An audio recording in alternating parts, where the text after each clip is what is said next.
Muito bem, seguindo aqui a nossa jornada de bate-papos, dicas importantíssimas e relevantes com nossos queridos, hoje nós vamos falar de um negócio chamado herpes. Você sabe o que é herpes? Você tem herpes? Já sofreu com herpes? Esse é o momento que nós estamos vendo que está acontecendo muito pela questão do estresse, da baixa imunidade. Doutor Sérgio, me fala um pouquinho, o que é herpes? Veja, o herpes é uma doença viral. Nós estamos aqui falando do herpes que eu até comentei, que recebe o nome de herpes simples, não que existe o simples e o complicado, né? O herpes simples é um processo causado por um vírus e tem predileção por algumas áreas anatômicas. Então, o mais frequente é que você tenha o herpes na região oral ou perioral, ao redor da boca, na face, ou na região genital.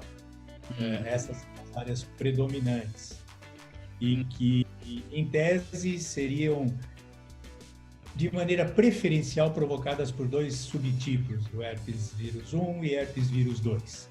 Isso era válido até algum tempo mais antigo, ainda há uma predominância, embora hoje você possa ter comprometimento em ambas as áreas por qualquer um dos subtipos virais.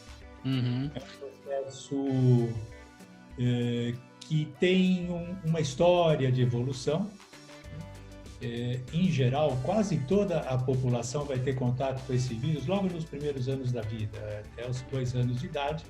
Provavelmente quase 100% da população já teve contato, embora 90% tenham um contato sem nenhuma manifestação. E menos de 10% deles vão ter um quadro que pode ser intenso, agudo, aquela criancinha que tem um quadro de uma estomatite ou de uma vulvovaginite, que é um quadro intenso, com febre, com dor. Os sintomas são mais intensos nessa chamada primo-infecção herpética. E, doutora Samantha, me fala uma coisa, como o doutor Sérgio falou que existe aí várias pessoas, né, a maioria vão ter contato com ela, por que algumas acontecem e outras não?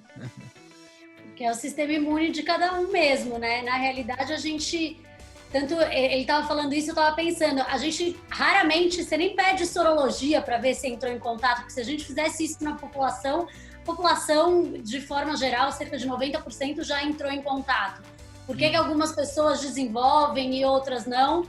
A gente realmente depende da imunidade de cada um, né? O que a gente observa é que algumas pessoas que já desenvolveram em situações de estresse, como a que a gente está vivendo agora, por exemplo, por terem uma queda da imunidade, podem ter novas lesões e essas lesões podem reaparecer.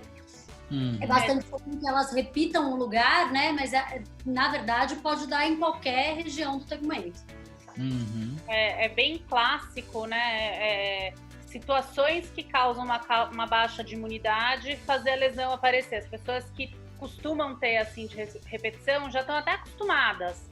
Então sabe que um dia tomou um pouco mais de sol, ou passou mais estresse, ou teve uma noite mal dormida, e já percebe, já começa a ter os sintomas antes de aparecer e já sabe que o herpes vai aparecer. Então, nessa situação que a gente está vivendo, o estresse nem se fala, né? Acho que noite mal dormida também cabe. Não sei se está todo mundo dormindo muito bem, mas acho que são coisas que fazem cair a imunidade e facilitam o reaparecimento das lesões. E é interessante porque o que eu percebo é que sempre sai do mesmo lugar. É o mais comum, é o mais frequente, que o lugar se repita. Não é obrigatório, você pode ter um próprio local, ou regional, ou até mesmo em outras áreas. Mas o mais frequente é que aquela mesma pessoa que teve a primo-infecção, que vai desenvolver imunidade como os outros que já têm, como disse a doutora Samantha, você passa a ser o portador do vírus e em algumas situações ele vai ter um novo surto.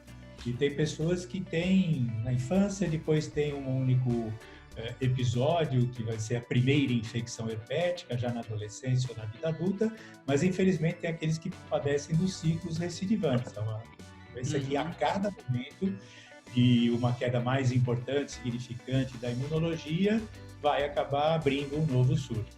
E tem sido, inclusive, parte importante aí dos pacientes que têm nos procurado nesse momento aí de quarentena, através da telemedicina, sem grandes novidades, de que a gente já esperava que esse tipo de doença poderia piorar, né, voltar.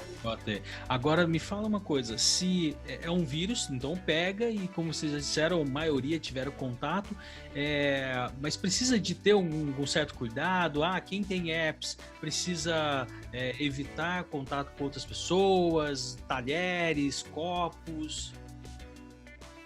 Sim. Eu conto uma história, eu acho engraçada essa coisa de dizer de falar que por que a gente não faz exame, né? Eu vou contar uma história pessoal minha. Eu tenho uma prima que sempre passava todas as férias com a gente e tal, e ela tinha muita herpes recidivante. Todo verão tomava sol, tinha lesão e tal. E obviamente meu pai e os pais falavam, olha, não, tem que separar a colher, tem que separar os talheres dela e tal. E eu, criança, só de birra, ia lá no copo dela, no dela. E eu nunca tive lesão. Então, assim, com certeza eu tive contato, mas o meu sistema imune permite que eu não tenha a lesão, né? Mas podendo, é importante tentar evitar compartilhar objetos, sim, com quem está com quadro ativo. Legal. Agora, principalmente na fase inicial do processo, clinicamente o herpes tem uma vermelhidão e forma pequenas vesículas, né? Que são pequenas bolinhas de água. Na fase dessas vesículas, antes que elas se rompam e que vai evoluir para uma crosta, essa é a fase talvez mais importante de transmissibilidade por contato. E qual que é a dica que fica aí? Pelo que eu entendi, então assim, a maioria das pessoas tem contato, então qual que fica a dica para uma pessoa que tem ou um tratamento? Como que... Mais simples é não estressar, simples. Né? E cuidar da sua imunidade. A gente tem pouco a fazer. Eu acho que a ideia de tentar descobrir se há um gatilho que ajuda a manifestar a lesão, é claro que eu falei brincando do estresse, que a maior parte das vezes, obviamente, é incontrolável, mas é frequente, como disse antes, acho que a doutora Sabrina, a exposição ao sol favorece, facilita. Então, existe, quando você reconhece algum fator desencadeante e que ele permita que você o evite, você pode ter uma diminuição na recidiva. Em termos de tratamento, a gente tem o tratamento dos ciclos, né? E são limitados. Hoje a gente tem alguns antivirais que são bastante ativos e podem abreviar o surto. Tudo vai depender da intensidade, do momento em que a gente consegue fazer o diagnóstico. E o mais desagradável, felizmente não são todos os casos, mas há pacientes que começam a ter surtos recidivantes em intervalos muito curtos. Muito curtos. Então, você imagina o que eu conto sempre a história de um colega de turma, um médico, que ele tinha um herpes genital e, só para ter uma ideia, ele tinha um surto a cada 15 dias. Nossa! Ele levava 10 a 12 dias para ter uma cicatrização completa do processo, né? Então, ele, quando ele nos procurou, ele estava desesperado. Eu não sei quem estava mais, a esposa dele, minha amiga também, mas a gente acabou lançando mão de um tratamento aí, que é um tratamento por via oral, de uso prolongado, e que pode ter sucesso na prevenção e na diminuição dessa intensidade no número de recidivas do processo. Quando essas recidivas são muito frequentes, aí sim a gente pode ir por um outro caminho, numa tentativa de melhorar a imunidade específica para aquele vírus com alguns tratamentos de mais longo prazo. Mas isso é a exceção, né? Não é a regra, graças a Deus. Ainda bem. Ainda bem. Bom, então você que está nos assistindo agora, que tem herpes, você já identificou, sabe? Então fica aqui algumas dicas. E comenta aqui embaixo o que você, se você tem, se você não tem. Se você, eu sou resistente, a família minha tem, mas eu não acontece isso comigo, né? E fica aí, então, à disposição a telemedicina, a teleconsulta para poder te ajudar nesse momento aí. E não estresse, né? Fica calminho, né?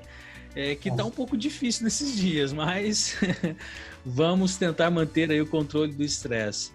Queridos, obrigado pelo bate-papo, que legal, e eu espero aí vocês aí no meu próximo vídeo. Obrigado.